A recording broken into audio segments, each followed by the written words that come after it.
Caleb Plant versus Jermall Charlo could be next, since Caleb Plant called out Jermall Charlo on his Instagram, and we all know that they had beef in the past, and Caleb Plant even slapped Jermall Charlo for touching his face. But who will actually win this fight? Well, before we talk about who win this fight, let's take a look at their latest performances, in which Caleb Plant fought Anthony Durrell, in which Caleb Plant landed some great jabs, took control of the whole entire fight, and ended up knocking out Anthony Durrell in round 9. Another body shot now, huge left, puts Durrell down, and pulled off the coldest celebration in boxing history. After this, we all know he went on to fight David Benavidez, in which Caleb Plant did great in the early rounds until David Benavidez started letting his hands go and outlanded Caleb Plant, and David Benavidez ended up taking it by decision. And still, the undefeated interim WBC. Let's take a look at Jermall Charlo's latest performances, in which he fought Juan Montiel, in which Jermall Charlo landed some big shots, rocked Juan Montiel in round 6. Would be a help too. Oh, the right hand that landed for Charlo. Now Montiel on the ropes. And won every single round, and Jermall Charlo ended up taking it by decision. And still, the undefeated WBC middleweight champion of the world. After this, we all know Jermall Charlo went on to fight Jose Benavidez Jr.,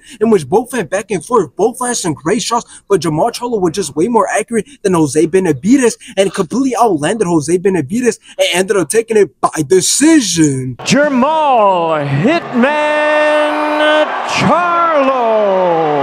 Now, this fight should happen, especially if Caleb Plant just all of a sudden posts a video of him slapping Jermall Charlo and says that this is the fight that he wants next. And what makes this fight very likely of it happening is that it will be a very even fight, because both men stand at 6'1", and Jermall Charlo is 33 years old and Caleb Plant is 31 years old, so he's not too far behind, so it's pretty even. And the other thing that makes this fight very likely of it happening is that both only had one fight in 2023. And while Caleb Plant did lose to David Benavidez, it was a hard fight due to David Benavidez being one of the best in the division, as he is seen as the guy that could beat Canelo. So even though Charlo beat Jose Benavidez Jr., is not even a big deal, because Charlo did come 3 pounds overweight and his performance wasn't even all that impressive. So when talking about how the fight's going to go, I could easily see Caleb Plant outperforming Charlo, and it's not because Caleb Plant fights at 168 and Charlo fights at 160, because Charlo should be fighting at 168. But in the end, the reason I believe that Caleb Plant beats Charlo is because as of right now, it seems like Caleb Plant seems to be taking boxing way more seriously than Charlo. And when you look at his latest fights, I would argue that they've been harder fights than Charlo's latest fights, because he's fought very credible and dangerous opponents. So I got Caleb Plant giving Charlo a bad beating that could end up leading to a stoppage.